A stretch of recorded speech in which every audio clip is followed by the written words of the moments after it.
Bom, boa noite. O objeto desses encontros não é exatamente passar em revista os mitos gregos ou de outros lugares. O objeto desses encontros é mostrar, servindo-nos de exemplos, que muitas das ideias filosóficas do pensamento clássico já estavam presentes nos relatos míticos. Então, se você tinha a expectativa de um curso de mitologia, não é o caso. Agora, claro, eu terei que falar dos mitos para poder mostrar o que é que está por trás deles, que é isso que nos interessa. Na verdade, há uma certa disputa para definir os mitos. Na verdade, muita gente quer se apropriar desses relatos como objeto do seu interesse, oferecendo para eles uma interpretação que é conveniente. Há, portanto, uma luta pela legitimidade de falar desse assunto. E eu diria que 3 tipos de pessoas se destacam nessa luta. De um lado, o pessoal da história, que, claro, estuda os mitos dentro da sua perspectiva. De outro lado, o pessoal das letras, que considera os mitos uma simples questão de estilo literário. E o terceiro lado é o lado da filosofia. Obviamente, é o mais interessante. E eu digo que é o mais interessante porque é o meu. E é esse o lado que nós vamos trabalhar. Se fosse outro professor, seria outra a perspectiva. Não estaria nem mais certo, nem mais errado. É só diferente. Normal que cada um queira puxar a brasa para sua sardinha. E é claro, o que nos interessa aqui é a filosofia. Os relatos são divertidos e legais. Coisas para gente de letras. O que nos interessa são as ideias que estão por trás. Eu começaria destacando uma questão que estará latente nos 3 encontros que nós vamos ter aqui. O de hoje, o de amanhã e o de sexta. E essa questão é a questão da reflexão sobre a vida boa para os mortais. Em outras palavras, por detrás de todas as histórias que a gente for tratar aqui, essa questão é subjacente. Afinal de contas, vale a pena viver mesmo sabendo que vamos morrer? E se vale a pena viver, que tipo de vida vale a pena ser vivida? Essa preocupação é a preocupação que está por trás de todos os mitos que nós escolhemos. Vale a pena lembrar, a título introdutório, alertar no sentido de que não façamos confusão. Uma confusão muito comum. Uma confusão entre, de um lado, ética e moral, e de outro lado, vida boa. Aquilo que poderíamos chamar de espiritualidade. Para os gregos, ética sempre foi uma questão de felicidade, de vida boa. Então, na hora da confusão da vida, o último dos valores, a referência maior, o bem supremo, é a vida boa, a eudaimonia, a felicidade. Mas isso para os gregos. O que acontece é que a felicidade de cada um deixou de ser a maior preocupação. Então, eu diria que a ética e a vida boa se separaram ao longo do tempo, de tal maneira que hoje elas não têm nada a ver uma com a outra. E é fácil entender por quê. A moral, nos tempos modernos, resume-se a uma questão de respeitar o outro, ser um cara gente fina, respeitar os direitos humanos, não discriminar quem é diferente de você.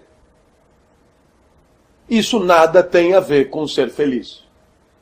Aliás, eu me atrevo a dizer que normalmente os gente fina costumam ser os que mais sofrem.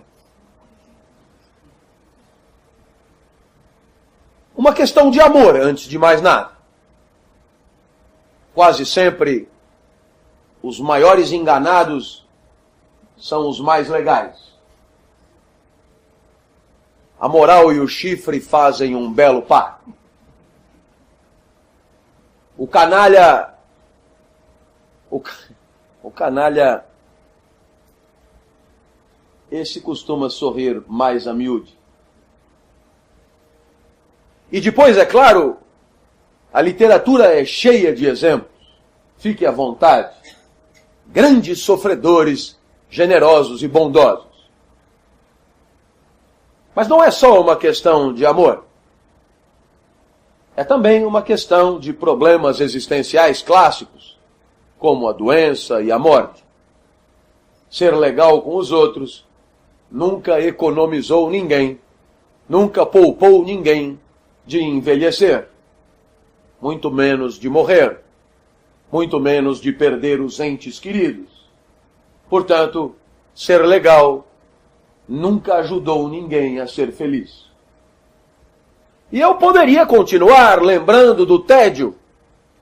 O tédio nos acompanha. Não sei vocês, que têm sempre muito recurso para o entretenimento. Para quem tem menos, o tédio é explícito. E aí não adianta ser legal. O tédio é o mesmo. Domingo à tarde é terrível para quem é canalha ou para quem é gente fina. Não tem nada a ver. E quiser, eu continuo e polemizo ainda mais. A angústia. Não saber o que fazer com a vida. Sabe, as pessoas que têm, digamos, caráter e formação moral, costumam ser sempre muito mais angustiadas do que as pessoas moralmente flexíveis. Porque as moralmente flexíveis têm sempre muito mais alternativas para escapar da tristeza. Os indivíduos que têm uma moral mais rígida têm que encarar o mundo entristecedor de qualquer jeito. Portanto, eu me atrevo a dizer, não é nem que a moral e a felicidade não têm nada a ver. Pessoas legais sofrem mais do que as outras. Então, partindo dessa premissa, que vai estar por trás de todos os mitos, a nossa reflexão é a reflexão sobre a vida boa para os mortais. E eu vou começar esse nosso encontro com o mais antigo relato de todos os tempos. A epopeia de Gilgamesh. A epopeia de Gilgamesh foi escrita em acadiano 18 séculos antes de Cristo. Portanto, é a mais antiga obra literária de que se tem notícia. O autor é desconhecido. De resto, como Homero também é desconhecido. Homero é um nome que aparentemente não corresponde a pessoa nenhuma. A rigor, os relatos míticos têm essa categoria, essa característica. São um pouco anônimos. Na verdade, não importa muito quem os inventou, porque o mais importante de um relato mítico é exatamente o fato dele ser recontado mais e mais e mais vezes. O que caracteriza a riqueza do relato mítico não é a originalidade da obra, mas justamente o fato dela ser emendada e remendada a cada relato. Então, nós aqui, contando a epopeia de Gilgamesh, estamos participando da história da humanidade, colaborando com o relato, dando para o relato o nosso olhar. E isso, no caso dos mitos, não é uma blasfêmia. Pelo contrário, contribui para a sua riqueza. Participemos todos, portanto, dessa recontagem dos mitos, sem nenhuma preocupação de pureza, porque não é disso que se trata. O autor não vai reclamar. Não tem autor. Ninguém sabe quem é. E depois, 18 séculos antes de Cristo, o autor que se foda, né? Já morreu há muito tempo. Portanto, vou contar os relatos à minha moda. E aí, claro, se você veio, é porque gosta das coisas à minha moda. Ainda é tempo de trocar por um curso de empalhamento de múmias ou outras coisas fascinantes que a casa oferece. Muito bem. A alegoria de Gilgamesh. Aparentemente, Gilgamesh existiu. Ele era o rei da cidade de Uruk. Uruk fica ainda hoje na Mesopotâmia. E você se lembrará disso. História geral, aula 1. Mesopotâmia, entre rios. E os rios são Tigre e Eufrates. Essa primeira aula todo mundo lembra? É claro. Tem também a Mesopotâmia Argentina. Misiones Corrientes e Entre Rios. Mas essa é da Argentina. Não tem Gilgamesh aí. Gilgamesh é da Mesopotâmia original. Aquela mesma que abriga a cidade de Uruk até hoje. Muito bem, Gilgamesh aparentemente existiu. E ele existiu muito tempo antes do relato. Se o relato é de 18 séculos antes de Cristo, Gilgamesh foi rei de Uruk 26 séculos antes de Cristo. Portanto, vamos ainda a muito mais longe. Que fique claro, esse relato só foi definitivamente decifrado no final do século XIX. Portanto, ontem. E, na verdade, a grande tradução para, digamos, o nosso idioma, os nossos idiomas modernos, é feita por Jean Bottero, que relata Gilgamesh, e todos os relatos em português são, na verdade, traduzidos do francês, desta que é a edição de Gallimard, de Jean Bottero. Então, você pode adquirir. Há também versões para criança, né? Versões para gente preguiçosa, versões facilitadoras, tem de tudo. Mas Jean Bottero é considerado, digamos, a versão mais fiel que conseguiu dar conta da tradução desse texto muito curioso, escrito em idioma que não existe mais. Muito bem. Eu diria que esta obra é dividida em 4 partes. Muito embora, formalmente, ela não seja apresentada assim. Não é parte 1, parte 2, parte 3 e parte 4. Mas se você ler o texto inteiro, verá, existem 4 atos diferentes nessa peça. A primeira parte é a apresentação de Gilgamesh. A segunda parte são as aventuras de Gilgamesh. A terceira parte é a morte do seu amigo Enkidu. E a quarta parte é a busca de Gilgamesh pela eternidade. Aproveitando, o subtítulo da obra é O Grande Rei que Não Queria Morrer. Muito bem. Apresentemos então o nosso herói, Gilgamesh. Gilgamesh aparentemente teria 3 metros de altura. Um indivíduo de força extraordinária, um indivíduo de extraordinária beleza, mas um tirano espetacular. Todos da cidade de Uruk ou eram suas amantes, no caso das moças, ou eram seus escravos, no caso dos rapazes.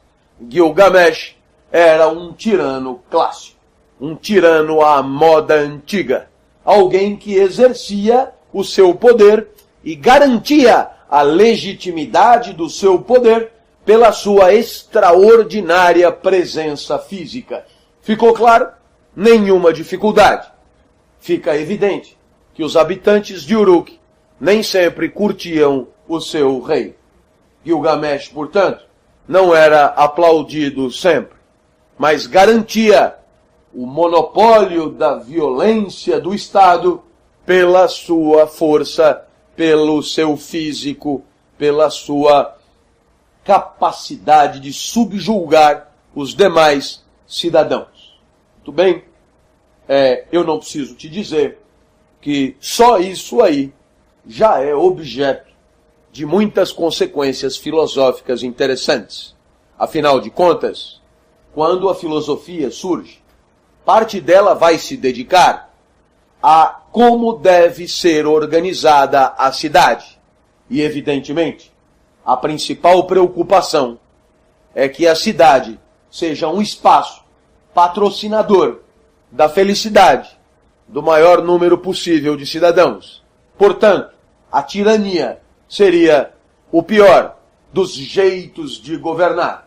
Fica claro, então, que só esta apresentação de Gilgamesh já nos suscita reflexões filosóficas importantes.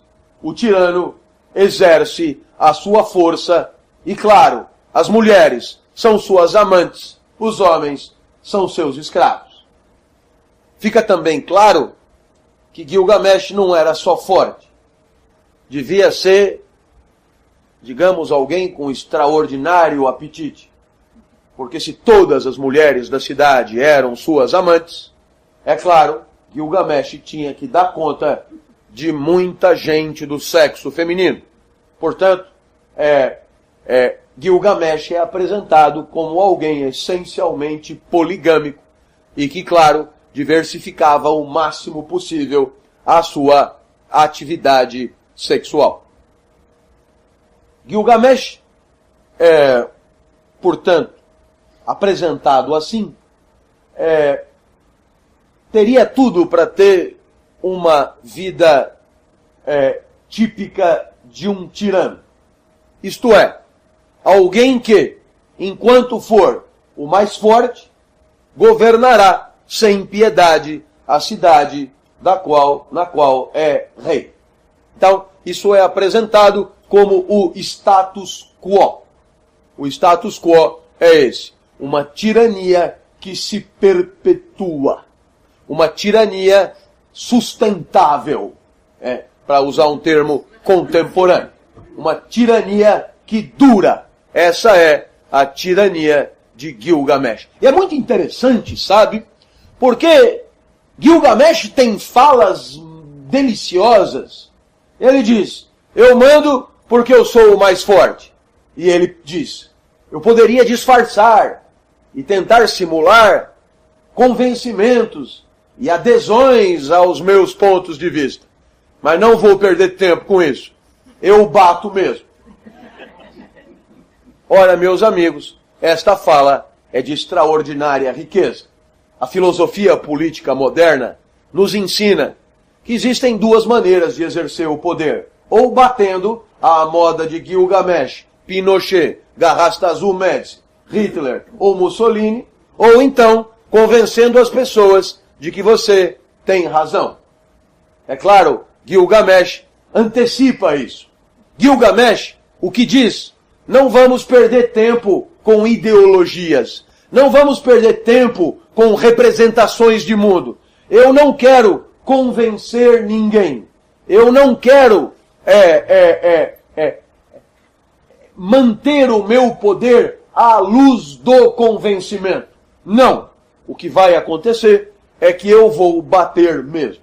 Eu opto pela força física. Nesse sentido, a fala de Gilgamesh é rigorosamente oposta à de Maquiavel.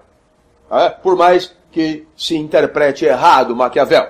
Maquiavel, como Gilgamesh, está convencido de que política é conservar o poder. E, portanto, Gilgamesh, e como todos os outros, como o presidente Lula, etc., querem o poder, querem ficar no poder, querem manter o poder, etc. Só que tem jeitos e jeitos para isso.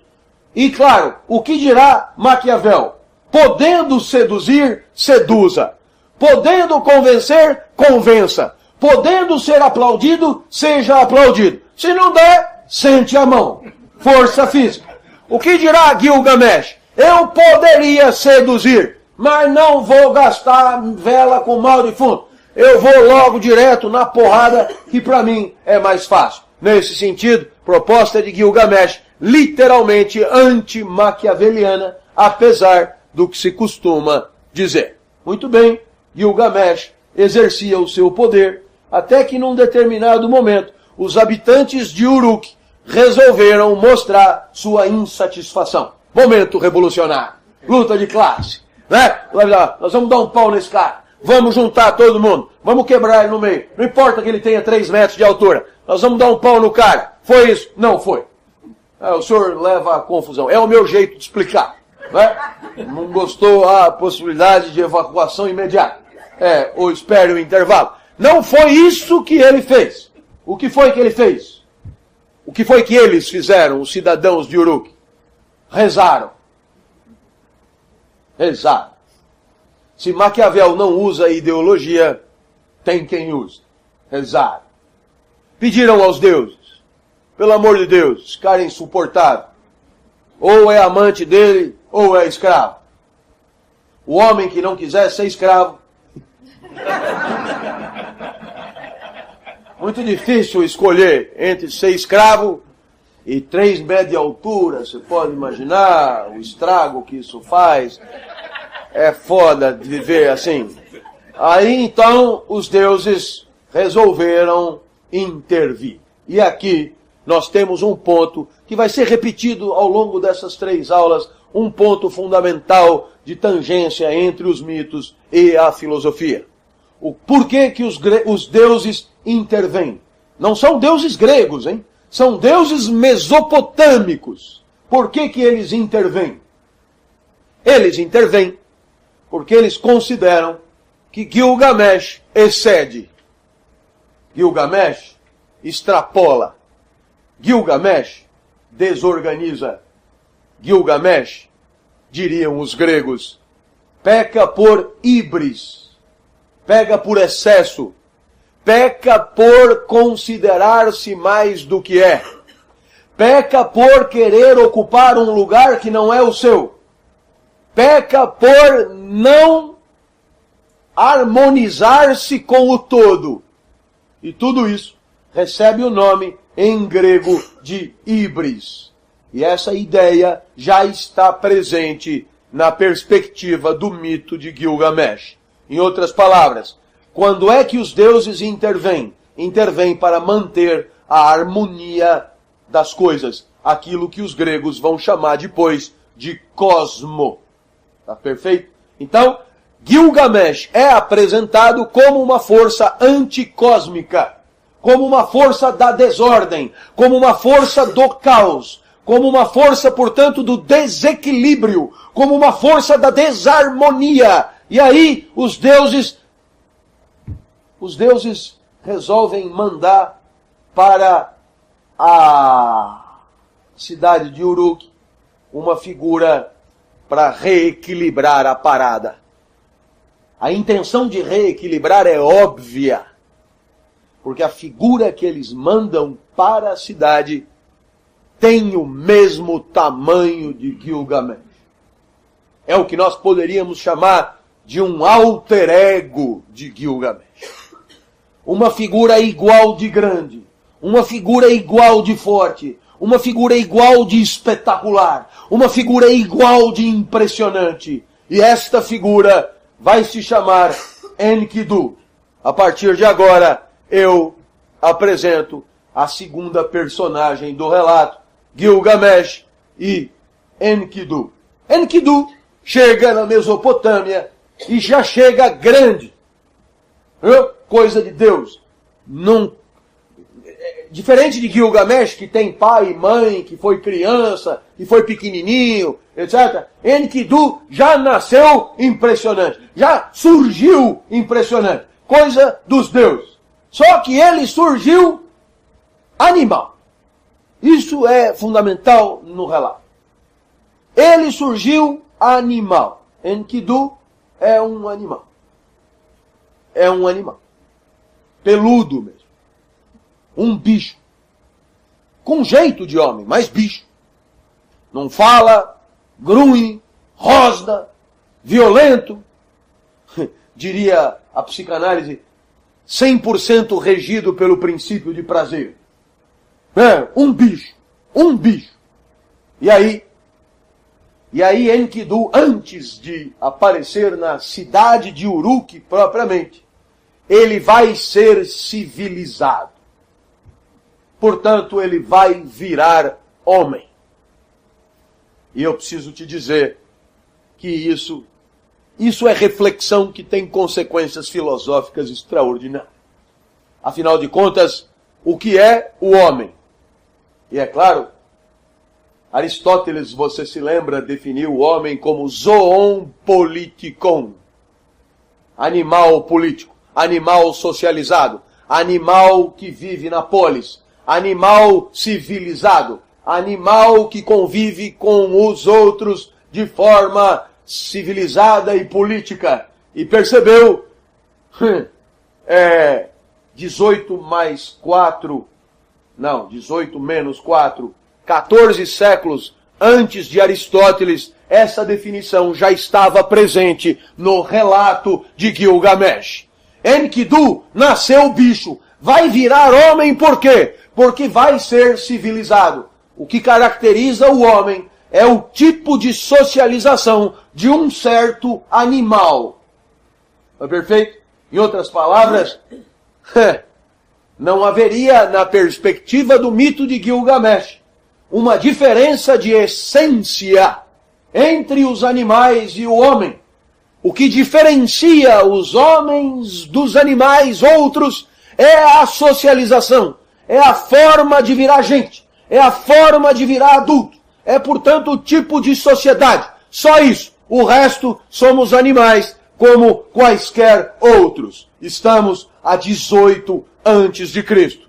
Perceba a riqueza da proposta. Enkidu vai virar gente porque vai ser civilizado por uma mulher. A mulher. La Joyeuse, Jean Bottero diz. La Joyeuse. É claro, a ideia de alegria é bacana, porque La Joyeuse era prostituta. Exercia o mais antigo métier. Veja, Gilgamesh é a prova. Por que é que se costuma dizer que a prostituta exerce o mais antigo métier do mundo? Por causa do relato de Gilgamesh. Aprendeu essa? Eu não tenho a menor certeza do que eu falei. Mas, de qualquer forma, como é o mais antigo relato, fica evidente que você sai daqui com uma tese. Como você não vai encontrar ninguém para te desmentir. Mas por que o prostituta é o mais antigo métier do mundo? O relato de Gilgamesh, Jean Bottero, a pessoa vai engolir na moita, porque assim é que se faz. É preciso mostrar logo o tamanho, né? La Joyeuse era prostituta, uma linda mulher. Na verdade, ele é courtisane, né? Courtisane por quê? Porque com Gilgamesh não tinha outro jeito, né? Então, claro, ela era mais uma do harém de Gilgamesh. Não tinha jeito. E ela, claro, ela procurava satisfazer outros que não Gilgamesh mediante contraprestação pecuniária. E aí, ela viu Enkidu, simpatizou com Enkidu, civilizou Enkidu, raspou os pelos de Enkidu, com sistema de rasage, Philips, né? E tal, tirou cremes, coisas hidratantes e essa coisa de protetor solar, e mostrou para Enkidu. Você sabe que eu estou falando isso, parece que eu estou zoando, estou, claro, mas o que o relato diz é que a prostituta deu para Enkidu tudo o que se poderia dar de melhor de existente na civilização na época. Portanto, ervas, ungüentos, perfumes, águas de colônia, aquelas coisas todas. E ela era linda, e ela ofereceu para Enkidu, além de todo o seu zelo, ofereceu para Enkidu a sua instrução, deu a Enkidu uma linguagem, uma fala, deu a Enkidu maneiras, modos, jeito de se portar, e deu a Enkidu o seu corpo. Nossa! E eles fuderam, assim diz o relato de Jean Bottero. Ils ont fait l'amour pendant des jours et des nuits, sans arrêt. Quer dizer, treparam, velho, até ralar. E Enkidu, se tinha o mesmo tamanho de Gilgamesh, a coisa era pesada. E a mulher também tinha prática, sabia das coisas. Nossa! O tal do Enkidu passou um estágio probatório, um estágio de experiência finíssimo na mão de La Joyeuse. Até que La Joyeuse, né, cumpre o seu papel de restabelecer a justiça no reino de Uruk e leva Enkidu para fazer o seu serviço. E qual é o seu serviço? Encarar o Gilgamesh. Mais ou menos assim, né? Ainda bem que você chegou. Tem um cara que está batendo em nós. Um tal de Anderson Silva. Puta que... Então é mais ou menos isso. Dá para tomar uma Kaiser antes. Porque são de igual tamanho. Um olha para o outro. E no exato momento em que se encaram, são tomados por um ódio infinito um do outro. E aí se estapeiam, se esmurram, se chutam, se golpeiam. Mas como eles têm exatamente a mesma força, eles foram se aniquilando um ao outro, até que, tal como Sylvester Stallone em Rocky 3, ele cai junto com o seu opositor, bof! E os dois se dão conta que dali não poderia ter vencedor. E a hora que eles se dão conta disso, acontece o pior. Eles viram amigos. Eles viram mais do que amigos. Passaram a se gostar mesmo. Você precisa ver o carinho de um com o outro. Uma loucura, viu? Enkidu e Gilgamesh. Enkidu, de repente, começou a não querer mais visitar La Joyeuse. Entristecida, ela rapidamente entendeu que Gilgamesh tinha o que ela não tinha ainda. E aí então, Gilgamesh e Enkidu formaram uma dupla. Se você lê Maquiavel necessariamente foi leitor do mito de Gilgamesh. Porque ele diz isso. Forças equivalentes, quando não encontram meios de uma superar a outra, tendem a se aliar. Nossa! Isto é o que aconteceu com Gilgamesh e Enkidu. E aí então, Gilgamesh, com Enkidu no colo, disse, sabe, eu aqui arregaço. E Enkidu disse, como assim? Eu bato em todo mundo, eu sou foda. Aí os dois se entreolharam e disseram, imagina nós dois juntos. E foi o que aconteceu. Nossa! Enkidu e Gilgamesh passaram a querer estender o seu poder para fora da cidade de Uruk. Normal, não é não? Se eu já esgotei o poder aqui, Acabou a graça. Agora eu quero ir para fora daqui. Eu quero o mundo, certo? Charlie Chaplin e um grande ditador, certo? É o mundo, eu quero o mundo, né? Mas é a ideia clássica de Maquiavel, né? Quer dizer, é impressionante. Ou seja, todo mundo exercerá o seu poder no limite máximo que puder exercer. Ah, professor, e quem segura a onda? Quem segura a onda é porque tem medo. Em outras palavras, só outra força em sentido contrário se opõe a uma força no primeiro sentido. Uma força não é ela mesma resistência para si mesma. Portanto, a hora que Gilgamesh e Enkidu deram aquela beijoca gostosa, eles disseram, nossa, uma verdadeira passeata, velho. Vamos fazer do mundo um mundo aquarela. E saíram pro pau. Ouviram falar que havia um cara muito grande. Um monstro, na verdade. Muito maior que eles dois juntos. Um tal de Umbaba. Umbaba. Professor, como é que o senhor sabe que é assim que pronuncia? Não tenho a mais puta ideia. Está escrito ali, eu estou lendo como está escrito. Não sei como isso será nesse tempo. Umbaba, um monstro. Grande demais. E ele protegia uma floresta de cedros. Dizia-se cedros do Líbano. E sabe, para quem mora no deserto, árvore é bem legal, né? Então, eles falaram, pô, vamos dar um pau nesse Umbaba. A hora que eles viram o tal do Umbaba, eles disseram, melhor amanhã. O tal do Umbaba era foda. Mas aí um olhou pro outro e falou, ninguém nos deterá. Saíram pro pau com Umbaba. Mataram Umbaba.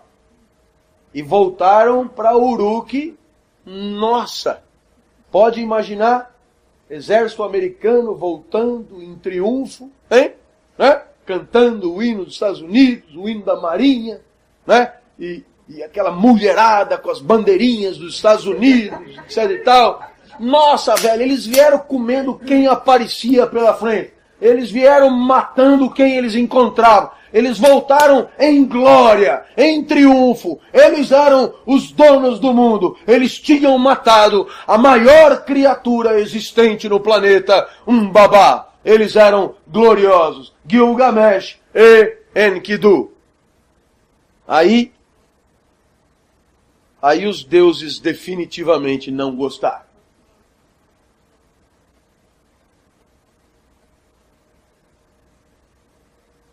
Uma deusa, a deusa do amor para eles, a Afrodite do pedaço, Ishra, queria dar para Gilgamesh. O senhor usa termos chulos. Queria fazer sexo com Gilgamesh. Copular com Gilgamesh. E chegou para Gilgamesh do jeito que as mulheres sabem fazer. E tal. Quer tomar uma coca? Mas Gilgamesh estava noutra. Como você pode imaginar. Mas isso é explicado assim, velho. Não é que eu estou floreando, não. Gilgamesh era amoroso de Enkidu. Estava noutra. Sai fora. E essa deusa do amor tinha fama de, sabe, usar os homens como se fossem meias laranjas. Ela chupava e desprezava logo em seguida. Não sei se conhece gente assim. Gente que te seduz e depois cai fora. Eu mesmo fui tanto vítima de gente assim, que usou o meu corpinho e depois partiu. Uma coisa horrível. E Gilgamesh diz, não vou te comer, porque você não me quer de verdade, você não me ama de verdade. Quem me ama de verdade é Enkidu. Não, sai fora, sua feia. A deusa ficou... Mulher, velho... É o mito de Gilgamesh, eu não tenho nada com isso. Mas se ela chega e você não comparece, esse rechaço custará caro. Ainda mais se é deusa. Não sendo deusa, já é complicado. Se for deusa, é infernal. E a tal da deusa do amor foi falar com o pai dela. Uma espécie de Zeus do pedaço. Um tal de Anu. Anu. E disse pro Anu: eu quis dar pro Gilgamesh e ele não quis me comer. Eu quero que você mate ele. E o Anu disse: não, isso eu não posso fazer. Então eu quero que você mande aquele touro celeste que cada vez que pisa mata 400 mortais a cada pisada. Aí o Anu disse: não, isso eu não posso fazer. Taureau celeste. É a expressão, não inventei nada. Então a deusa do amor chantageou o pai. Olha até onde vai uma mulher recusada, velho. Ela disse: se você não mandar o touro, eu vou soltar os mortos. Isso é de uma riqueza infinita. Por que a ameaça funciona? Porque soltar os mortos quer dizer ressuscitá-los. E ressuscitar morto é gerar uma zona sem limite. Sabe por quê? Porque a harmonia pressupõe que mortal morra. E quando mortal não morre, começa a juntar muita gente. As gerações não se seguem, os ciclos não se cumprem. E aí a desarmonia se instala. Entendeu? Todo aquele que luta contra a mortalidade peca por híbris, por excesso, por atentado à ordem universal. Tá certo? Se já está na hora de ir, fica segurando o malandro, 2 injeção, segura, coisa e tal. Velho, tá ocupando espaço, tá respirando o ar que não é seu, tá coisando, tá comendo costela que é de outro. Desova, malandro. É essa a ideia. A certeza de que a mortalidade faz parte da ordem cósmica. Porque só tem 2 tipos de gente entre os que vivem. Deuses que não morrem e o resto que morre.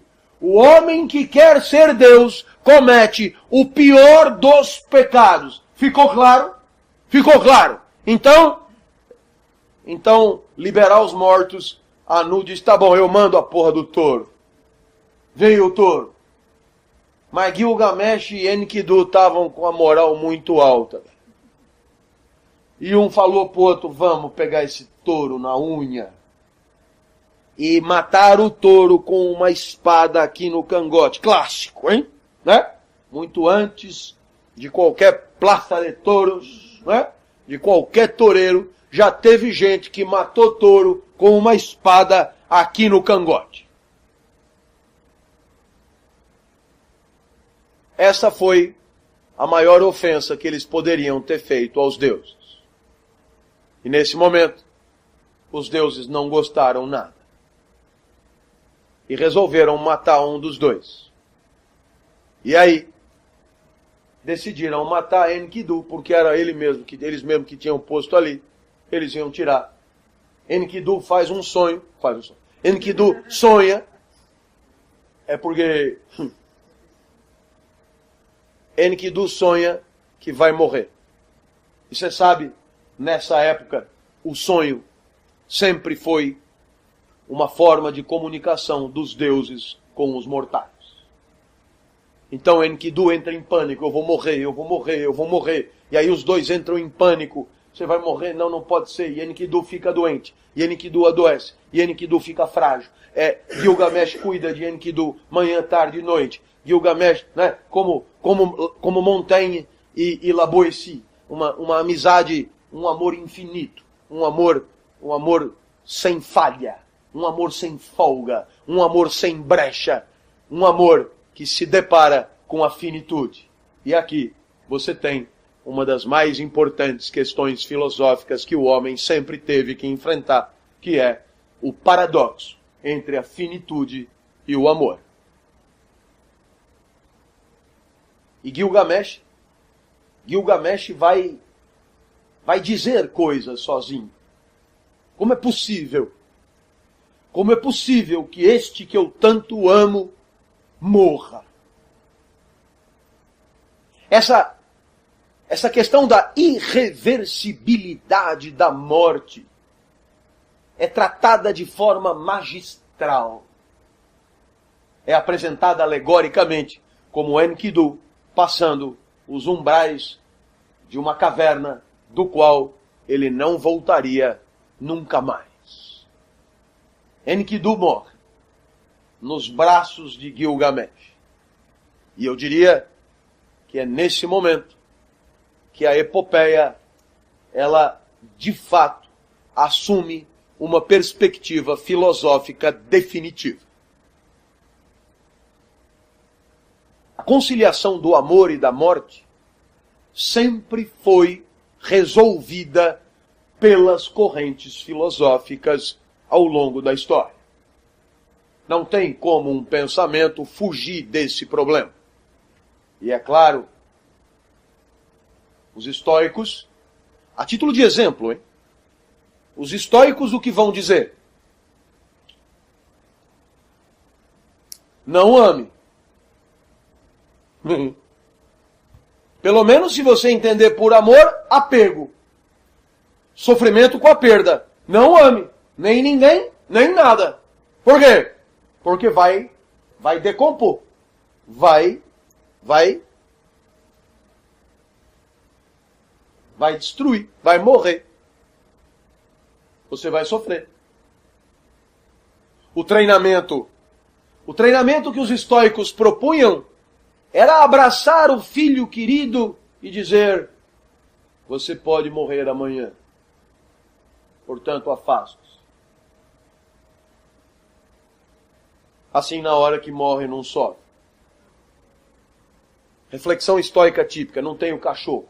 E quando morre, eu sofro. Não tenho mulher. Porque como o cachorro, quando morre, eu sofro. Não tenho amigo, porque quando morre eu sofro. Também não me apego a nada, porque deteriora e eu sofro. É bem legal. Assim a gente evita muito sofrimento. Resta saber se tem alguma graça viver assim. Um outro exemplo de resolução. Não, então, claro, os estoicos, você vai dizer, então, o que eu amo? Ama o que é eterno. E o que é eterno? A ordem universal. Os deuses, o cosmos. O que não morre, insofre. Tem que amar o que não deteriora, porque aí você amará enquanto você existir. Se amar o que morre, vai sofrer. O pensamento cristão proporá outra saída. Ame a vontade. Ame a vontade. É Agostinho com a mãe. A mãe morreu e Agostinho organizou um pagode. E por quê? Pela certeza de que daqui a pouquinho vamos estar todo mundo junto. Eu aqui, vocês aí, falando sobre mitos, em outro lugar bem mais legal. Eu sem minha dor nas costas, sem minha dor no joelho, sem minha dor de garganta, sem minha dor de cabeça, sem minha dor de coisa, sem não sei o quê. Só na boa, só show de bola, corpo e alma, em outro lugar, e ainda com os entes queridos que já se foram. Eu sempre falo da minha mãe e do meu pai. Imagina, que barato. Entra aí, velho, olha só, né? O meu pai ia curtir tanto. É uma pena que ele tenha morrido. Como ele ia gostar. Eu acho que ele não ia sair das minhas aulas. E das outras também. O meu pai ia adorar isso aqui. Como eu lamento que ele não tenha conhecido. Eu amava o meu pai e ele morreu. Para os estoicos eu me ferrei. Para os cristãos, nem um pouco. Até porque eu também estou a caminho. E aí, tudo se resolve. Não tem problema. Nada de tristeza. Você percebe que eu estou dando exemplos de solução do problema filosófico, que é a incompatibilidade entre o amor e a morte, o amor e a finitude. Esse problema é apresentado no mito de Gilgamesh de maneira linda, de maneira extraordinária, de maneira fantástica. O quarto momento da epopeia, portanto, lembrando, primeiro momento, apresentação de Gilgamesh, segundo momento, as aventuras de Gilgamesh e Enkidu, terceiro momento, a morte de Enkidu, quarto momento, Gilgamesh, desesperado, percebeu a sua finitude. O rei que não queria morrer. É a quarta parte da epopeia. E Gilgamesh ouviu falar que em algum lugar havia alguém que tinha recebido dos deuses a imortalidade. Utnapishti. Fiquei ontem 3 horas para decorar essa porra desse nome. Utnapishti. Porque não fica bem trazer notinha para ler. Sábio que é sábio nunca lê nada na hora. Tudo brota de dentro dele. Na casa do saber, eu nessa poltrona. Peraí, não lembro o nome do porra do cara, deixa eu tirar para ler. Não pega bem. Utnapishti. Tomara que eu esqueça às 9h30. Utnapishti.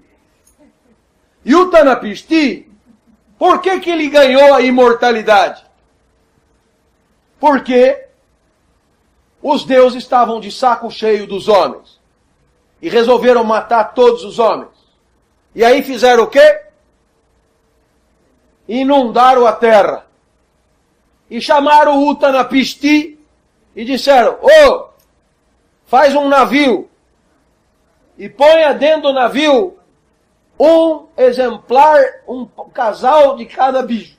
E o Utnapishti foi bem legal, fez tudo isso. E você dirá, meu Deus, mas essa é a história de Noé. Pois é, mas 18 séculos antes já tinha a mesma história. Ficou triste. O Noé da Bíblia é o Utnapishti da Mesopotâmia. Lamento te informar, já tinham falado antes de um cara que fez um navio para botar os animais dentro. Só que o Deus da Mesopotâmia é mais generoso do que o da Bíblia. E deu a Utnapishti e à mulher a imortalidade. O Gilgamesh ficou sabendo e foi procurar o cara.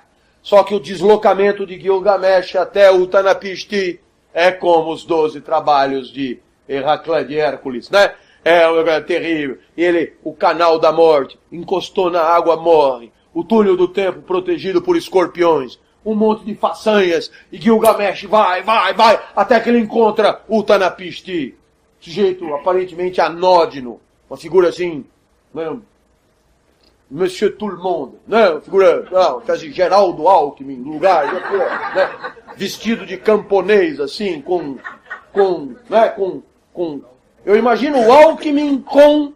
E não é crítica não, fica bravo comigo não, se você votou, né? O Alckmin com macacão, sabe? Macacão, com coitão, né? Ali, o senhor é o Utnapishti, sou eu, tá? Ouvi falar que o senhor não vai morrer, acho que não tem envelhecido nos últimos tempos. Faz aí 350 anos que eu estou assim, né? E aí o Gilgamesh falou, também quero, não vai dar, malandro. A conversa é fantástica. É assim mesmo que eu estou dizendo, não vai dar. Isso é um dom que os deuses me deram, eu não tenho como passar para você. É o Deus que, né? E fiz isso porque ele me pediu para montar uma porra de um barco, nem todo mundo zoou da minha cara, eu fiz o barco assim mesmo, botei a minha mulher, vaca, porco, galinha, girafa, isso é tal, agora eu sou imortal, e tal, mas você acha que não vai rolar. E Gilgamesh, velho, não! E aí a mulher de Utnapishti ficou com pena do Gilgamesh. Sabe por quê? Porque no mito de Gilgamesh a morte não é uma coisa natural, legal, tranquila. Ela é ruim, cara. Não sei se você me entendeu. Eu queria dizer, por exemplo, para Epicuro, a morte não é nada para nós, né? La mort n'est rien pour nous, né? A morte não é nada. De jeito nenhum aqui. A morte é um horror. A morte é uma desgraça. E mesmo quem é imortal, o Utnapishti e a esposa, sabem que a morte é uma desgraça. E por isso existe pena de quem vai morrer. A morte é ruim. E você sabe qual é a lição? É de que a morte tem que ser ruim quando a vida é boa. Parece óbvio, professor. Pois é, cara. Mas se a morte não fosse nada, isso seria um indicativo de que a vida também não foi essas coisas. Mas se a vida foi do caralho, é claro que morrer é ruim. E a mulher tem pena de Gilgamesh. E dá para Gilgamesh umas ervas. Né? Compensação da finitude. Meio caminho. Não vai morrer, mas vou te esticar a vida. Essas ervas te permitirão rejuvenescer cada vez que você tomar um chazinho dela. Economiza, né? Como creme francês, caro. Você põe um neguinho assim e tal. Economiza, faz chazinho, uma folhinha só e tal. Economiza. E aí você vai rejuvenescendo. Quando acaba a porra da erva, não tem mais jeito. Vai dar uma esticadinha. Beleza? Nossa, é de uma atualidade irritante, velho. É o próprio Dr. Drauzio Varela, dizendo, como a linhaça, como viver mais. É de uma atualidade irritante. Está aqui a erva, é a linhaça da coisa. O que mais você quer? 18 séculos antes de Cristo. 18 séculos antes de Cristo. Toma um chá e você vai viver mais. Gilgamesh. Bom, prêmio de consolação. Bem, valeu. Valeu, tia. Só que na hora que Gilgamesh está voltando, ele tem as ervas roubadas por uma serpente.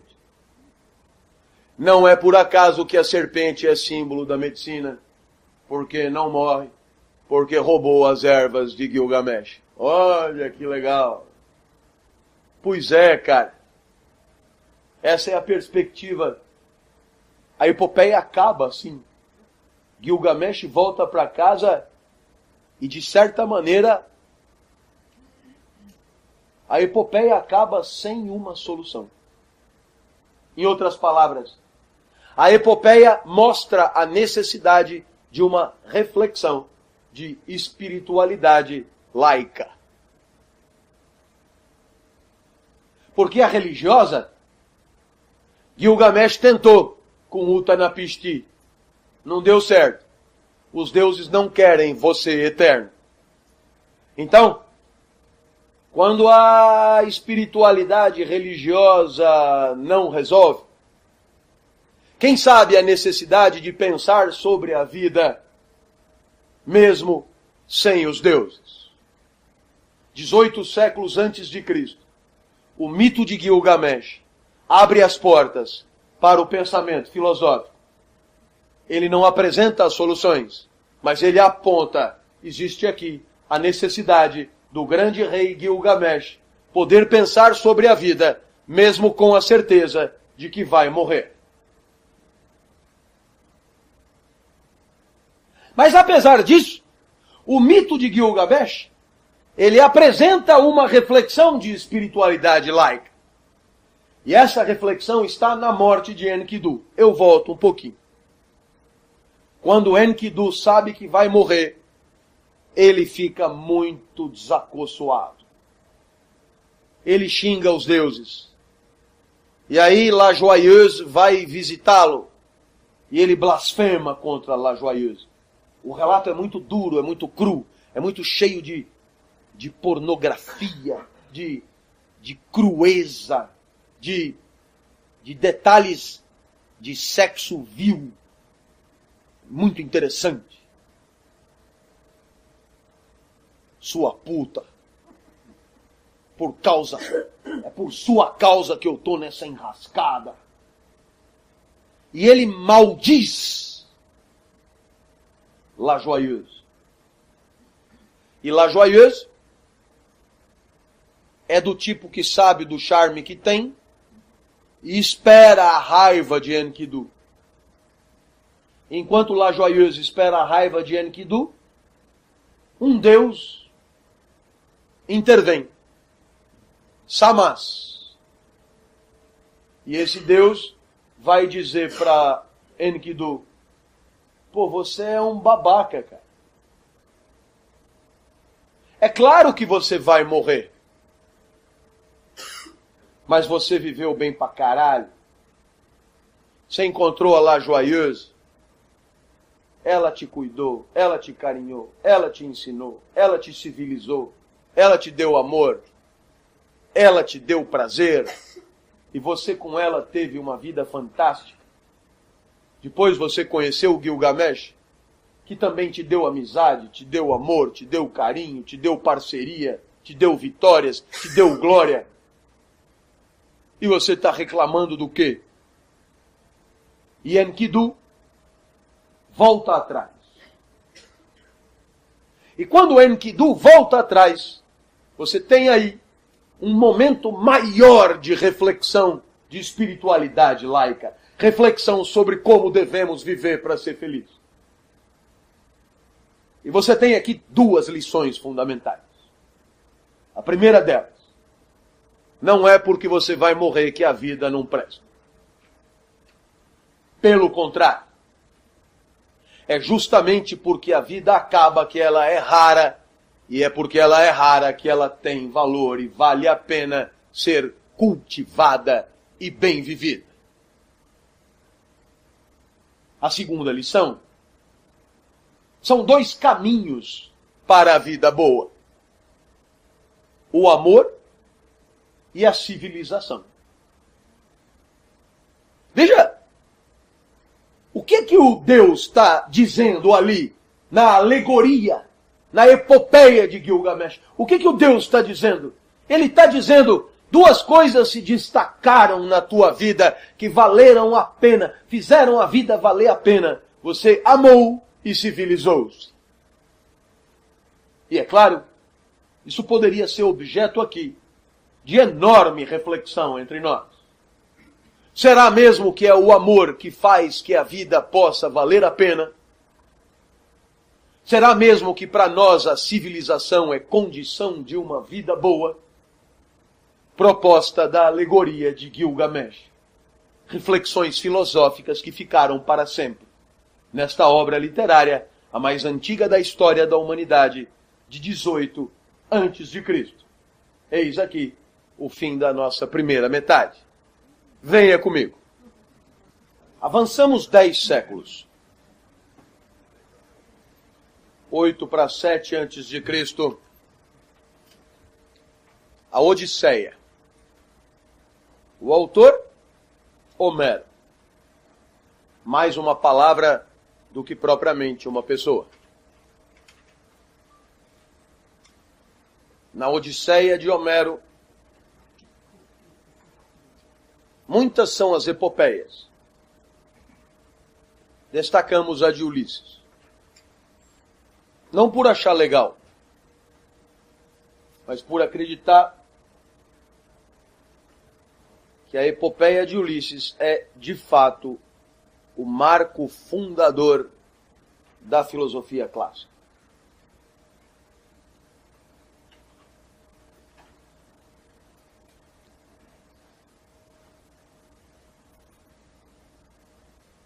A compreensão da alegoria que tem Ulisses como herói exige ir um pouco atrás da Odisseia. Exige lembrar das causas da guerra de Troia. Você sabe que um casal ia casar. Pelé e Tétis. E era um casal com algum prestígio, porque o casal ia casar no Olimpo. E Zeus organizou a festa ele mesmo. Amanhã eu vou falar da teogonia de Hesíodo. E aí, Zeus vai fazer mais sentido. Por enquanto, ele é um baita Deus. E Zeus, na hora de organizar a festa, aliás, sobre essa festa tem tantos mitos, né? Mercúrio, é bem legal, sabe? Cada história dessa tem 1 milhão de desmembramentos, viu? O fato é que Zeus esqueceu, entre aspas, de convidar Eris. Eris, matriarca da família de Ebraim. É brincadeira. Você não se lembra do Ibrahim Eris, mas é Eris.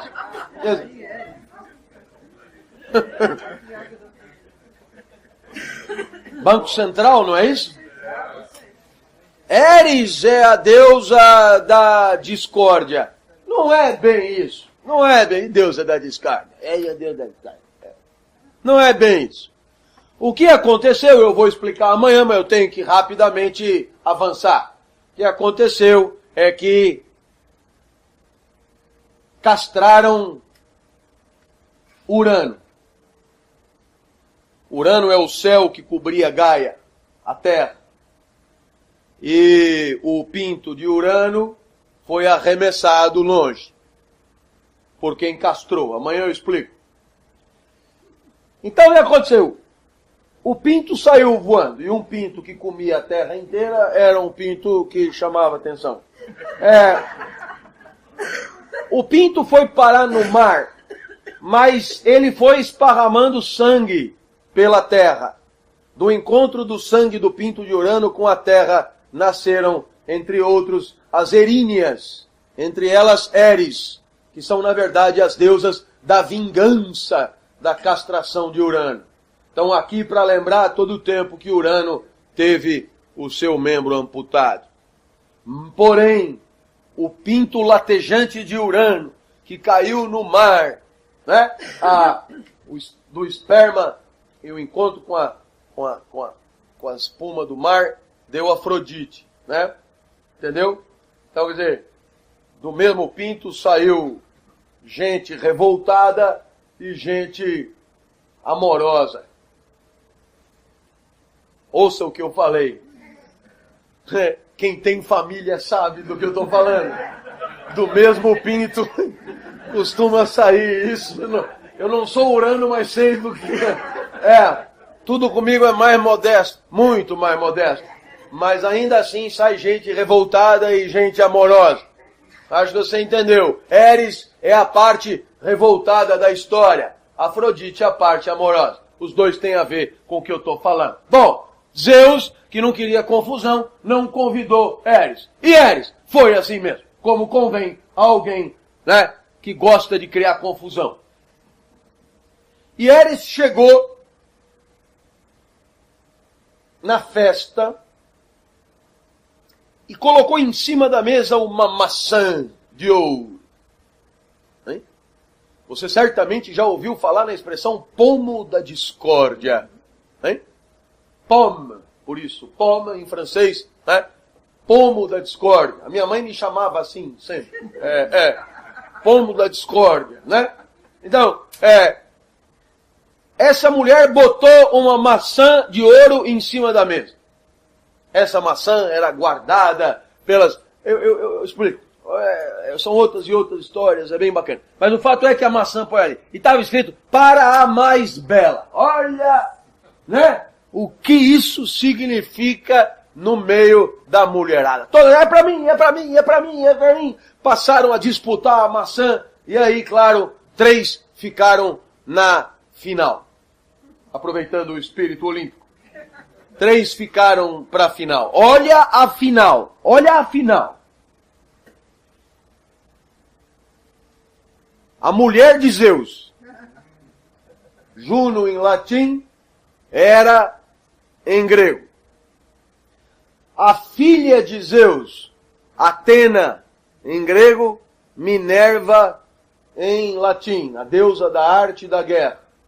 E finalmente, Afrodite em grego, nada mais, nada menos do que a deusa do amor, Nada mais, nada menos, obrigado, eu até sei, né? Nada mais, nada menos do que Vênus. Nada mais, nada menos. Percebeu? As três, velho. As três ficaram para a final. A mulher de Zeus, a filha de Zeus e a tia de Zeus no páreo final. E aí, é claro, viraram para Zeus, espécie de patriarca do Olimpo, com quem fica a maçã? E Zeus podia ser patriarca, mas não era otário. Pegou e falou, eu não tenho nada com isso. Eu, né, Zeus, vai participar da campanha de José Serra, indivíduo em cima do muro. Não tenho nada com isso, malandro. E aí então Zeus foi atrás de alguém para decidir. Encontrou um pastor, menino ainda, bonitinho, desses, né? Trabalharia em malhação, assim, né? Pegou o menino pela pele do pescoço, né? Em francês eles dizem par la peau du cul, do cu, do cu mesmo. E aí botou o menino para decidir. As três resolveram convencer o menino. Era mulher de Zeus, cada um ofereceu o que tinha na boutique para oferecer. O que podia oferecer. Era o império, claro, mulher de Zeus. Atena, Minerva, deusa da guerra, diz, se votar em mim, não vai perder uma guerra mais. O moleque olhou, pô, legal. E aí chegou Afrodite. Se votar em mim, vai seduzir a mulher que quiser. Quando quiser. Como em Passárgada. A mulher que quiser, na cama que escolher. E o moleque, claro, é nós. Império. Quem é que quer império, velho? Já tenho a minha casa em Serra Negra, já tenho uma Kombi. Que império? É por império. O império. Ganhar guerra, nunca vou guerrear contra o Paraguai. Vou ganhar guerra. Que guerra, cara? Eu quero a mulher. A Afrodite ganhou, óbvio. A maçã é dela. Claro. Claro que o nosso amigo não era exatamente um pastor. Era Paris, filho do rei de Troia, irmão de Héctor e de Cassandra. E Paris pegou e falou, bom, já que eu posso seduzir qualquer uma, eu vou pegar a melhor. Gabriela.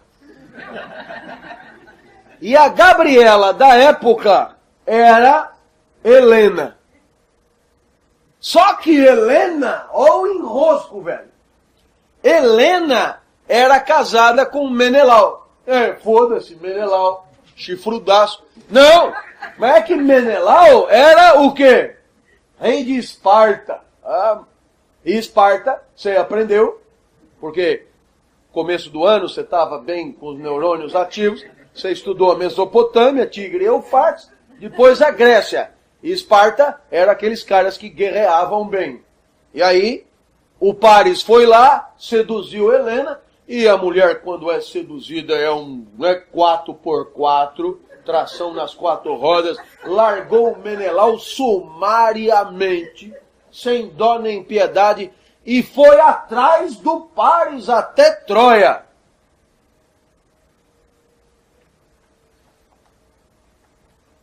Foi atrás do Paris até Troia. Menelau, sabendo disso, clamou por vingança. E chamou todos os reis gregos para ajudar. E aí começa a Guerra de Troia. Então não vou entrar nos detalhes da Guerra de Troia, uma guerra terrível, uma guerra violentíssima, uma guerra de detalhes de extraordinária crueldade. Mas eu gostaria que você entendesse que Ulisses entra na parada a partir do caos. O caos da discórdia de Eris, o caos da guerra de Troia, o caos da chacina, né? E o último caos, Os troianos estavam ganhando a guerra e dando um pau nos gregos, até que Ulisses foi chamar. Ulisses é um cara sossegado. Estava lá na ilha dele, com a mulher dele, Penélope, com o filho dele, Trasímaco. Ulisses sossegado, até que chegaram e falaram: malandro, nós estamos tomando um pau dos troianos e você tem que nos ajudar. Ulisses não quer ir. Não tenho nada com isso, estou bem aqui. Ulisses controla Ítaca como o PSDB controla São Paulo, sem mansamente, sem oposição. É como a Assembleia Legislativa do Estado, todo mundo aplaude, uma beleza. Tranquilo. Eu não vou porra nenhuma sair daqui. Mas aí disseram: você prometeu ajudar em caso de coisa. Ele teve que ir. Sabe quando é que ele vai voltar para casa? 20 anos depois. 10 anos de guerra. E 10 anos para voltar para casa. 10 anos de guerra em que, graças à sua astúcia, ele inventa o tal do cavalo de Troia.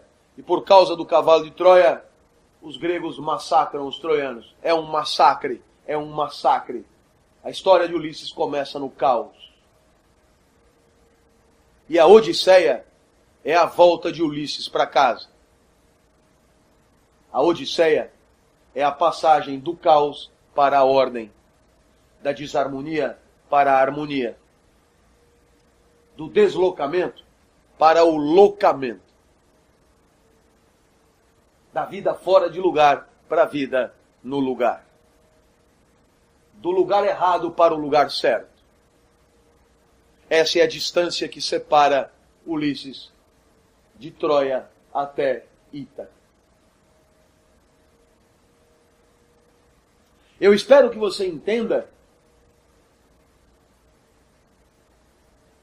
que a mais firme convicção dos gregos é a de que o universo é ordenado. As coisas têm uma razão de ser.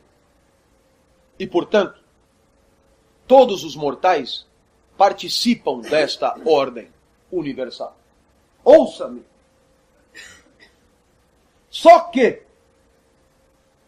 o vento venta. Ele faz a única coisa que ele poderia fazer. Então, é claro, o vento não bagunça a ordem universal. A maré, o porco e a girafa também não bagunçam a ordem universal. Porque tudo vive como só poderia viver. Portanto, só quem pode bagunçar a ordem universal é quem escolhe a própria vida. É o homem. E o homem poderá viver em harmonia com o todo, ou poderá viver em desarmonia com o todo. Ouça-me. Todos os relatos míticos gregos, todos eles, ou contam a história de quem perturbava a ordem cósmica, ou contam a história de quem lutou para preservar a ordem cósmica. Só tem dois tipos de mito. O pecado da arrogância, da híbris, da desordem, ou a luta pela preservação da ordem. Só isso. Ulisses, é preciso que me entendam, hein? Quando Aristóteles diz tudo tem o seu lugar natural, ele está atualizando filosoficamente a mitologia. O lugar natural é o lugar do vento ventar, mas é o lugar de cada um de nós viver. Então, em que consiste uma vida boa? É uma vida em harmonia com o todo. E o que é uma vida em harmonia com o todo? É só estar no lugar certo? Não, é estar no lugar certo, fazendo o que tem a ver com aquele lugar, encontrando as pessoas que têm a ver com o que você faz, Em suma, é todo um contexto de vida que pode estar em harmonia com o todo ou não. E para saber qual é a tua praia e qual é o teu lugar, Sócrates já deu o caminho. Conhece-te a ti mesmo. Percebe qual é a tua praia. Percebe qual é a tua vocação, teu talento, tua habilidade, teu gosto, teu apetite, teu desejo. Estuda você mesmo. Que estudando você mesmo, você vai rapidamente perceber onde é que é a tua praia e onde é que não é a tua praia. Ora, o lugar natural de Ulisses é Ítaca. Mas depois que Ulisses ganha a guerra, ele vai voltar para Ítaca. Ele tem dificuldades para voltar. Porque durante a guerra ele matou muita gente, mas ele sobretudo furou o olho do Cíclope Polifemo. O que é ruim, porque um cíclope só tem um olho. E esse Cíclope Polifemo era nada mais, nada menos do que filho de Poseidon. E aí o enrosco é grande. Porque um deus não vai deixar barato quando furam o olho do filho dele. Mesmo não sendo deus, já é problema. Imagine o deus dos mares. Complicou para Ulisses. E Poseidon resolveu atrapalhar a vida de Ulisses. Saiba, todas as dificuldades que Ulisses teve para voltar para casa têm a ver com o esquecimento. E por quê? Porque Ulisses sabia qual era o seu lugar natural. Para condenar Ulisses a uma vida ruim, era preciso que ele não conseguisse chegar no seu lugar natural. Para isso, Poseidon usava o artifício do esquecimento. Todas. Ele dormia na hora H, ele não conseguia, ele se perdia, em outras palavras, tudo foi feito para que Ulisses não encontrasse o lugar natural que ele sabia bem qual era. Entenda isso. Você pode viver mal porque você não sabe qual é o teu lugar natural. Mas você pode viver mal porque mesmo sabendo qual é o teu lugar natural, o mundo se coloca como obstáculo para você viver nesse lugar. Está me acompanhando? Eu espero que você perceba a atualidade dessa reflexão. Você pode perfeitamente saber que o que você gosta é ser pintor. Mas aí tem um monte de Polifemos e Poseidons atrapalhando. Vai ser pintor para quê? Vai ganhar dinheiro com o quê? Vai ser engenheiro. E aí você tem a odisseia de uma vida deslocalizada. De uma vida fora de lugar. Ulisses passou 20 anos fora de lugar. E perceba, nesses 20 anos, ele viveu ou no passado, lembrança de Ítaca, ou no futuro, esperança de Ítaca. O presente era fora de lugar. O lugar natural de Ulisses era Ítaca. O meu lugar natural é a sala de aula. E eu tive tantos Poseidons. Os meus pais, por exemplo, que achavam que ser professor era fim de linha. No que, no olhar deles, eles tinham toda a razão. Toda a razão. O momento maior da epopeia de Ulisses, pelo menos no que diz respeito à questão filosófica, é a passagem de Ulisses pela ilha de Calipso. Mais uma dificuldade, mais um obstáculo colocado por Poseidon para chegar em Ítaca. Um obstáculo curioso esse, cheio de significado. Porque quando você pensa em obstáculo, você pensa em coisa ruim. Não é não? Não é? Por exemplo, eu queria chegar aqui, mas na hora de vir pela Marginal, estou vindo de Ribeirão Preto de carro, na hora de vir pela Marginal e entrar pela lateral, eu vim pelo meio. Passei por debaixo da Bandeirantes pela pista expressa, e aí não tinha mais como entrar. Aí eu tive que ir até a ponte do Morumbi, dar a volta, voltar, pegar trânsito para ir, trânsito para voltar, trânsito para voltar, dar a volta na ponte do Jardim, faz o anel, volta, ó. Então foram 25 minutos. A ilha de Calypso é um obstáculo diferente desse. Porque Calypso era incrível. Nossa, se você tivesse visto. Calypso tinha glúteos rijos. Consta que Calypso gastava pelo menos 1h30 dando coices para o ar. Ginástica que enrijece os glúteos.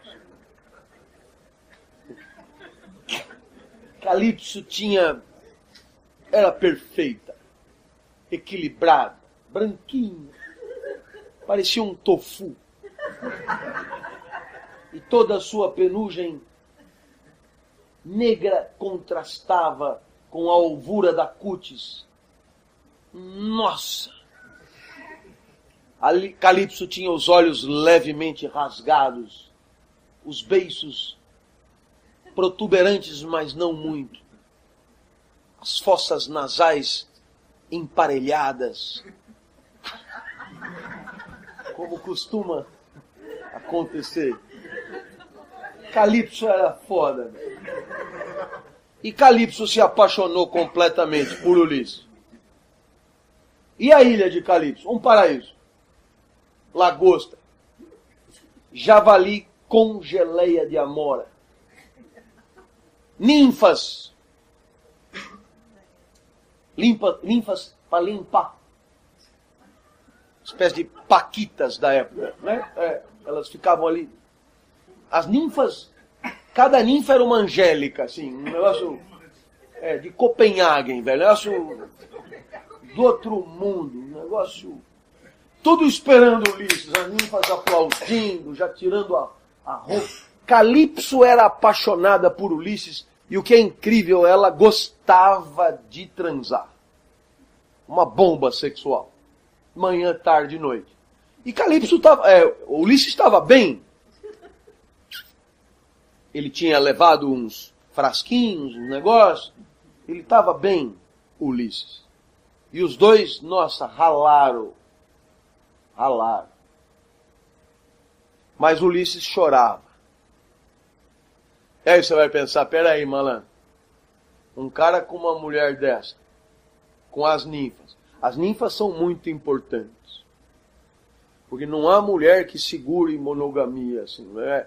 É sempre importante ter um negócio para uma diversificação. As ninfas são muito importantes, né? Churrasco todo dia. Nossa, vinham os originais do samba, Raça Negra, né? Trouxe Luan Santana. Até a Paula Fernandes foi cantar. Um negócio do outro mundo. E Ulisses chorava, vai dizer, pô, qual é a desse cara? Pois é, o ensinamento está aí. Não tem nada que seja bom em si. Porque tudo é bom para alguém. Não é? Isso eu aprendi em Brasília. Eu prestei concurso e o concurso era difícil. Mas era bem legal. Senado, salário, estabilidade, poder, mídia, era bem legal. Na verdade, é tudo que todo mundo quer. Todo mundo que não é herdeiro. Não sei se você entende. Tem gente que não nasceu bem. Então o concurso público compensa esse azar inicial. Né? Ele te dá uma segurada boa. Vai dizer, né? Concurso público segura a jornada. Então, para passar num negócio desse é ralado, velho, é ralado. Aí você passa do caralho, Brasília, apartamento funcional, coisa, show de bola. Pois é, cara. A Brasília, para mim, lembrava muito a ilha de Calypso. Deve ser do caralho. Deve ser do caralho, mas não para mim. E eu chorava, virado para Ítaca. Ítaca era UNB. Para a sala de aula. Me tira daqui. Até o dia que, como ninguém me tirava dali, eu acabei me tirando. Foi o que aconteceu com Ulisses. Atena, cheia de ciúme, pediu para Zeus liberar Ulisses. Zeus mandou Hermes. Hermes é um deus legal, uma espécie de Sedex 10.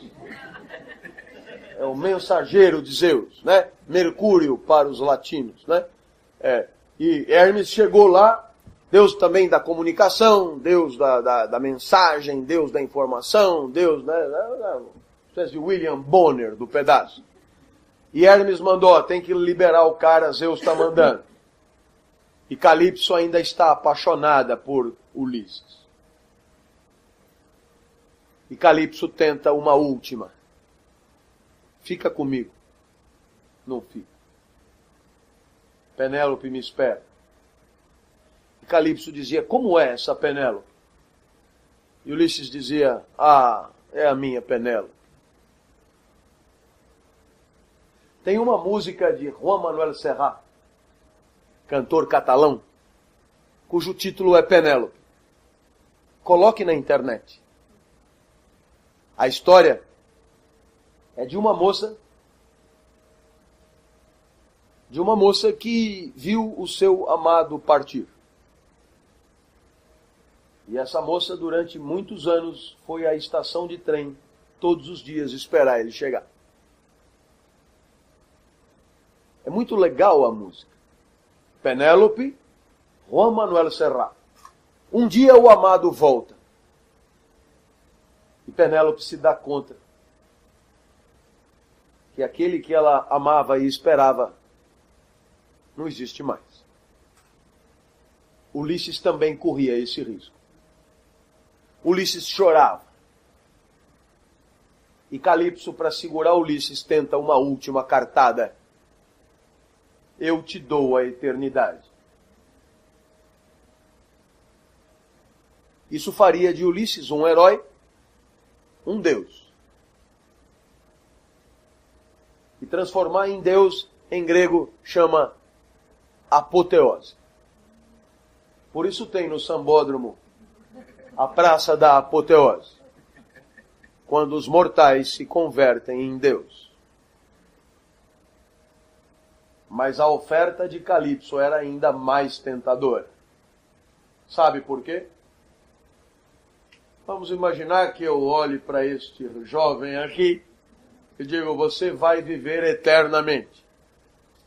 E paro por aí. E ele vai envelhecendo, envelhecendo, envelhecendo, envelhecendo, e de repente ele está inapropriado para qualquer tipo de uso que Calipso pretenda ter. Foi o que aconteceu com Aurora. Aurora também se apaixonou por um mortal. Deu a ele a eternidade. Mas esqueceu da juventude. Teve que transformar o cara em cigarra, porque ele foi se tornando uma uva passa. Sabe o que é você envelhecer e não morrer, e você vai coisando? Vira uma espécie de damasco. Então, melhor virar uma cigarra. Então, Calipso lembrou de Aurora e disse, te dou a eternidade desse jeito. Mais ou menos eu com 10 anos menos. Porque desse jeito eu não quero mais. Agora eu já passei do ponto. Eu queria antes. Né? Desse jeito. Essa é a maior oferta que alguém pode fazer. E Ulisses não aceita. É preferível uma vida de mortal bem-sucedida do que uma vida eterna no lugar errado. Eu espero que você tenha entendido a perspectiva filosófica de aceitação da morte. E Ulisses já tinha descido aos infernos. Livro 11 da Odisseia. Ulisses sabia muito bem do que ele estava falando. É foda mesmo. A morte é uma merda. Não pense você que Ulisses é desses budistas que acham que a morte não é nada. Não é nada o caralho. É um horror morrer. É uma bosta morrer. Mas não importa. É melhor morrer do que ficar aí tendo que comer a Calipso. É melhor morrer do que ser assessor legislativo. E aí, entendeu? Eu assino embaixo, velho. É melhor 10 anos como professor do que a eternidade no Senado. É melhor. Eu troco. É preferível uma vida de imortal no lugar certo do que uma vida eterna no lugar errado. A lição é infinitamente poderosa. E é claro, ela se desmembra em 3 grandes perspectivas filosóficas que permitem dar conclusão a esse nosso primeiro encontro. Primeiro, o sábio é aquele que aceita a sua finitude. Tranquilamente. O sábio é aquele que entendeu que a sua finitude tem a ver com a harmonia do universo. O sábio é aquele que percebeu que a luta contra a finitude é uma blasfêmia contra a ordem cósmica. A segunda lição é a de que, justamente porque vamos morrer, é absolutamente imperativo buscar a vida que vale a pena ser vivida. Aproveito para recomendar a leitura do livro com esse título, de autor genial e conhecido. A vida que vale a pena ser vivida deve ser buscada, por quê? Porque não temos a eternidade. Se tivéssemos a eternidade, Dr. Cid, se tivéssemos a eternidade, seria diferente. Não está bom agora? A gente espera uns 50 anos e acerta. Não está bom agora? Em algum momento encaixa. Não está bom agora, né? O senhor gosta da Juliana Paz? Muito. Já comeu? Nunca. Não, mas daqui 250 anos ela vai acabar caindo na minha. Aparentemente não é assim que funciona. Então, é preciso que as coisas deem certo já. O sábio é aquele que lamenta menos, espera menos e ama mais. Vida no presente, vida no instante, vida na imediatidade da vida, vida que privilegia o que acontece em detrimento do que já foi, em detrimento do que não é ainda. O sábio é aquele que percebeu rapidinho que o passado e o futuro são um delírio de gente que não vive bem. Porque quem vive bem não tem por que ficar lembrando. Não tem por que ficar projetando. Quem vive bem desfruta. Se algum dia você encontrar a Gabriela, perceberá que não faz o menor sentido se lembrar da namorada que você tinha aos 14 anos. Porque Gabriela esgota todo o seu imaginário. Como não tem Gabriela, você só te resta lembrar do que aconteceu. E como o que aconteceu nem sempre é bom, às vezes você acaba tendo que fantasiar sobre o que ainda vai acontecer. Quando a vida é boa, não tem por que lembrar, não tem por que esperar. O sábio é aquele que lamenta menos, espera menos e ama mais. Linda perspectiva.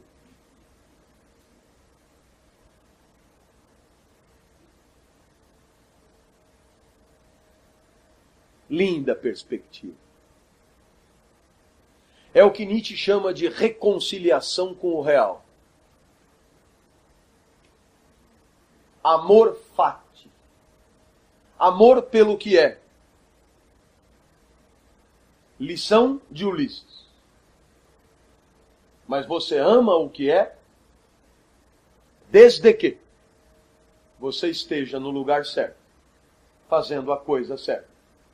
Essa é a condição da reconciliação com o real.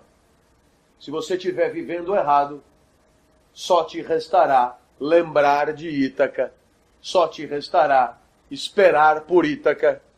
Você só vai viver o presente quando você estiver na sala de aula. Bacana. Terceira lição. A eternidade.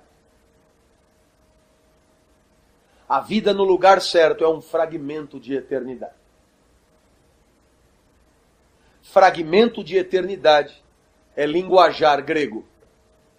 átomo de eternidade é linguajar nietzschiano. É a mesma coisa. Quando você encaixa, você participa de um cosmo que é eterno. Você se torna parte de alguma coisa que não acaba nunca. Você é fragmento de eternidade. Por isso você só tem dois tipos de vida. Uma vida fora de lugar. A vida que está fora de lugar é também uma vida fora do tempo, fora do presente. É uma vida deslocada e desarmônica.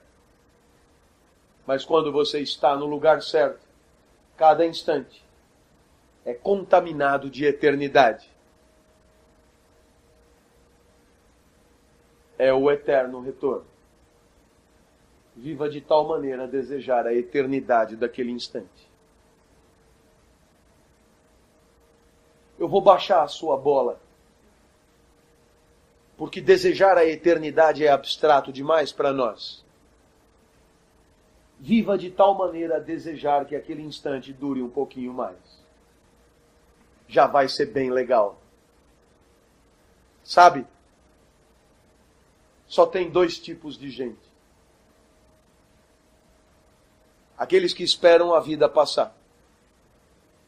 E quando eu digo esperam a vida passar, não é a vida abstrata. É assim, esperam o trabalho acabar, esperam a semana acabar, esperam a aula acabar, esperam o sono acabar, esperam o almoço acabar, esperam o horário do motel acabar, 4 horas, me avisa por favor, porque não posso perder o fim do motel, espero a coisa acabar, espero acabar, e sem perceber que esperando a aula acabar, esperando o sono acabar, esperando a trepada acabar, esperando o almoço acabar, estão esperando a vida acabar.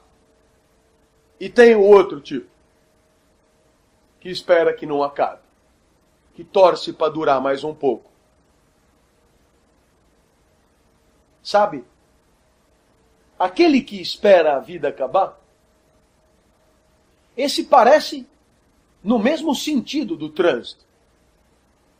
Porque, afinal de contas, o que ele espera é o que vai acontecer.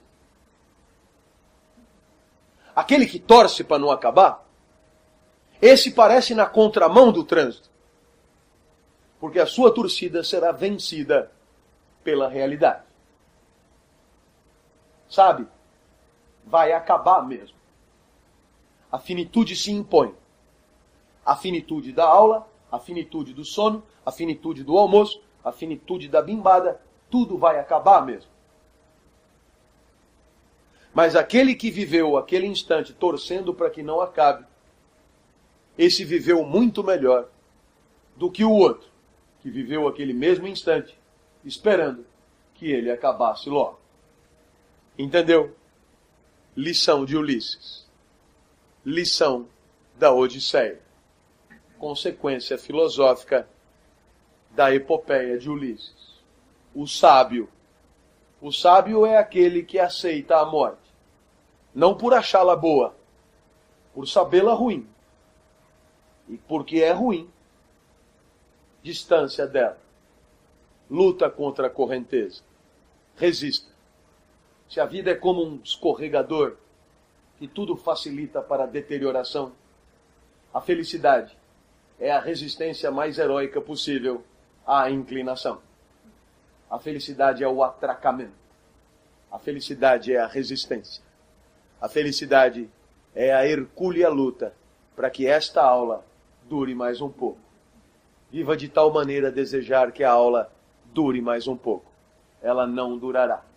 Mas amanhã eu estarei aí para que você continue feliz. Obrigado e até amanhã.